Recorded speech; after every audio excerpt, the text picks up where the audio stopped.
Regardez ici le pasteur, Église. Ici, nous avons l'aspect physique de la naissance du Seigneur Jésus. Ici, dans ce que nous venons de lire, nous avons l'aspect physique, figuratif, comment Jésus est venu au monde. Mais le message que Dieu a voulu laisser à travers les évangiles, à travers la naissance du Seigneur Jésus, n'était pas le message physique, mais était le message spirituel. Parce que au moment qu'on a su que le roi allait naître, que ce roi devrait naître, que Jésus, le Messie, devrait venir, la Bible attire l'attention vis-à-vis de ces mages qui sont venus guidés par une quoi? Une étoile, regardez. Ils sont venus, ils avaient été divinement révélés, on l'a révélé à ces hommes, et ils suivirent l'étoile. Mais la Bible dit que dès le moment qu'ils ont vu cette étoile et qu'ils ont suivi l'étoile, la Bible dit qu'au milieu du chemin, qui s'est présenté? Hérode. Hérode, regardez bien, Hérode qui est venu se présenter au milieu du chemin. Et la Bible dit qu'Hérode et Jérusalem, ils furent tellement troublés de ce qui était en train d'arriver, qu'Hérode, en appelant ces mages, Hérode a demandé, a fait un pacte entre guillemets avec eux. Écoutez, vous irez, vous verrez où il est, et après quoi vous allez venir me dire où il est pour que moi aussi j'aille l'adorer. La Bible dit qu'en sortant de cet endroit, ils continuèrent en train de suivre la quoi? L'étoile. Jusqu'à ayant trouvé le Seigneur, ayant trouvé Jésus, qui était venu au monde en forme d'homme, pour que personne aujourd'hui, pour que le diable aujourd'hui ne puisse pas avoir un moyen de nous empêcher d'être sauvés. C'est pourquoi Jésus est venu en forme d'homme, pour qu'il sente ce que nous sentons, pour qu'il vive ce que nous sommes en train de quoi? De vivre. Il a senti la même chose, il a vécu la même chose. Les mêmes douleurs, trahison, déception, blessures. Jésus a vécu exactement la même chose. Souvent vous entendez des chrétiens dire comme ça, oui pasteur, mais Jésus était Jésus. Souvent nous disons aux personnes, regardez comment Jésus l'a fait. Et la personne répond, oui pasteur, vous dites bien Jésus, mais Jésus était Jésus. Mais Jésus n'était pas plus que moi et que vous. En tant qu'homme, il était dans la même condition. En tant qu'homme, il était dans la même condition. L'homme qui est là dehors, qui n'est pas baptisé, qui n'a rien à voir avec Dieu, et l'homme qui est à l'église, qui est baptisé, qui a une alliance avec Dieu, je vais vous demander, le péché n'est pas pareil pour l'un et pour l'autre? La tentation n'est pas la même? Exactement la même. Il n'y a pas de différence. Ce n'est pas parce que je suis à l'église que la tentation va être réduite. Non. Ce n'est pas parce que je suis à l'église que la tentation, elle va s'éloigner de moi. Non. Parce que ce n'est pas le péché qui s'éloigne de moi, c'est moi qui m'éloigne du péché, Église. Ce n'est pas parce que je viens à l'église. Et le péché et toutes les tentations du diable viennent essayer de nous séduire, à l'exemple d'Hérode. Vous verrez où il est, afin que moi aussi j'aille quoi faire? L'adorer. La Bible dit qu'ils ont été avertis par l'Esprit pour ne pas revenir dans le même chemin, pour ne pas parler à Hérode. Vous voyez qu'ils n'ont pas permis, faites attention Église à cela, Vous voyez qu'il y a des personnes qui, elles, se laissent guider par la parole du monde, mais elles ne se laissent pas guider par la lumière divine. Il y a des personnes qui sont à l'église et elles se laissent guider par ce que le monde propose, mais elles ne se laissent pas guider par l'orientation que Dieu donne.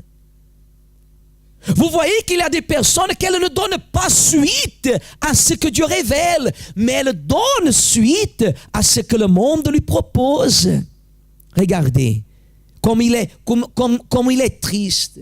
Il est triste. Par exemple, comme il est triste de savoir, un exemple, regardez bien le pasteur, parce que ça va chauffer l'église. Comme il est triste de savoir qu'hier soir, tandis que beaucoup faisaient la fête du Noël, personne ne dormait. Et ce matin, que nous sommes en train de parler de la naissance du Sauveur, beaucoup de personnes, quoi? Dorment. C'est triste ou ce n'est pas triste? C'est très triste, église. Très triste. C'est vraiment malheureux. Dites à la personne qui est à côté de vous, c'est très triste, malheureux. Hein? C'est vrai ou c'est pas vrai? Hier à la maison, il boit un coup, il mange, il bébé. Tout le monde faisait la fête. Et elle vient à l'église, la personne. Ainsi dans le passé comme dans nos jours, église. Les personnes se laissent séduire par la parole du monde. Mais ces mages-là, ils ne se sont pas laissés séduire. Vous savez pourquoi? Parce qu'ils étaient déterminés à ouvrir leur trésor à qui? À Jésus. À ouvrir leur trésor. Et c'est intéressant pour ceux qui disent que Jésus était pauvre. C'est intéressant pour ceux qui disent qu'on n'a pas besoin de richesse, que la Bible ne dit pas que Joseph ou Marie, ils ont dit comme ça, non, on n'a pas besoin de ça, garde cet or, parce que la Bible dit qu'ils ont offert, qu'est-ce qu'ils ont fait? De l'or, quoi d'autre? De l'encens, quoi d'autre? De la myrrhe. Jésus, il était bébé. Il était encore bébé. Jésus était encore en forme d'homme, comme il fallait qu'il passe par ce parcours. Les parents de Jésus, Marie, elle aurait pu dire non, on n'a pas besoin de ça. Parce que Dieu n'est pas le maître de toutes choses. Oui ou non? Mais Jésus est venu au monde sans rien. Mais ça s'appelle la providence. Ça s'appelle comment Dieu, il montre la façon que chacun doit agir envers lui. Il y a des personnes qui se présentent devant Jésus. Et vous voyez que ces mages, ils n'ont rien demandé à Jésus. La Bible dit qu'ils se sont prosternés et qu'ils l'ont adoré. Aujourd'hui, la personne pour venir à l'église, invitez quelqu'un à venir à l'église, adorer Dieu. Invitez la personne, votre voisine, écoute, veux-tu venir à l'église demain? On va louer Dieu, on va adorer Dieu. Je doute qu'elle vienne. La majorité d'entre nous sommes venus pour quoi faire? Pour adorer. Hein? Non, nous sommes venus à la recherche de la solution d'un problème.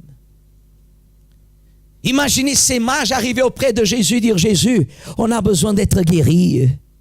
Mais non, ils n'ont rien demandé. Qu'est-ce qu'ils ont fait? Ils ont loué, ils ont adoré et ils ont honoré. Ça s'appelle la naissance de Jésus. Jésus, il naît dans la vie d'une personne. Lorsque la personne elle est décidée à le louer, à l'adorer et à l'honorer. Si la personne vient à l'église, mais elle veut mener une double vie. Elle veut être à l'église, elle veut louer. Elle loue Dieu. C'est pour cela que vous voyez que nous à l'église, nous combattons ça. Que les personnes sont très émotives. Que quand la personne commence à chanter, si le pasteur commence à mettre les chansons de batterie, papa, je le loue avec moi, hein? Ça commence à chauffer. C'est vrai ou c'est pas vrai? C'est la vérité. Si on chante en portugais, en anglais, en lingala, en patois, peu importe, on chante pour glorifier à qui? Mais vous savez pourquoi je chante? Même si je chante mal, parce que je sais que je le loue, je l'adore et je l'honore. Maintenant, venir à l'église pour le louer et sortir de l'église pour ne pas l'honorer, alors c'est mieux de rester avec ma bouche fermée. Mais celui qui l'honore a l'envie de le louer et de l'adorer. Comprenez? Mais ni tous ceux qui le louent ont l'envie de quoi faire, de l'adorer et de l'honorer. Et c'est pour cela que le monde, il fête Jésus de la façon qu'il fête. Que le monde, il fête le Noël. Pourquoi moi, personnellement, je ne fête pas le Noël? Parce que le Noël n'a rien à voir avec la naissance de Jésus. La naissance de Jésus arrive à partir du moment que je suis disposé, qu'il m'a été révélé, que j'ai suivi cette lumière, que je ne me suis pas laissé dominer par la proposition d'Hérode, trompeuse. Non, je garde la direction que Dieu me donne. Combien de fois à l'intérieur d'une église, la jeune fille, elle est là en train de suivre la lumière divine, et tout d'un coup vient une voix, à l'église même vient une voix d'Hérode en lui disant, écoute, je t'aime, tu es la femme de ma vie, viens chez moi. Et elle commence à vivre ensemble, ils couchent ensemble, ils commencent à vivre ensemble. Elle a suivi la lumière jusqu'à l'église, mais à l'église, elle a laissé de suivre la lumière. Pourquoi faire? Pour se soumettre à la parole de qui? D'Hérode. Combien de fois la personne vient à l'église, elle accepte les propositions du monde. Elle accepte les propositions du monde. Elle accepte. Au lieu d'abandonner, elle accepte. Comme un jour, quelqu'un me disait, mais pasteur, l'autre jour vous parliez des faux papiers. Parce que je travaille avec le papier de quelqu'un. Vous êtes arrivé comme ça à l'église. Je suis arrivé. Alors il faut lutter pour changer ça. Maintenant, quand je suis à l'église et j'accepte ces choses-là, ça c'est laisser de suivre la lumière divine. La personne elle est à l'église et elle, par exemple, elle adhère au faux chéquier, aux faux fiches de paye. Vous avez déjà entendu parler de ça? Quoi d'autre? Faux papier, tant de choses. Elle adhère à ces choses-là. Elle laisse de suivre la lumière divine pour se soumettre à la parole de qui? D'Hérode. Parce que qui avait le pouvoir? Hérode. Et la personne laisse de se soumettre à Jésus pour se soumettre au monde. C'est ça qui fait la différence au milieu de l'église de Jésus. C'est pour cela qu'on vous dit, vous ne pouvez pas être émotive, hein? Non. Vous ne pouvez pas être sentimental. Non. Vous ne pouvez pas craindre quoi que ce soit. Non.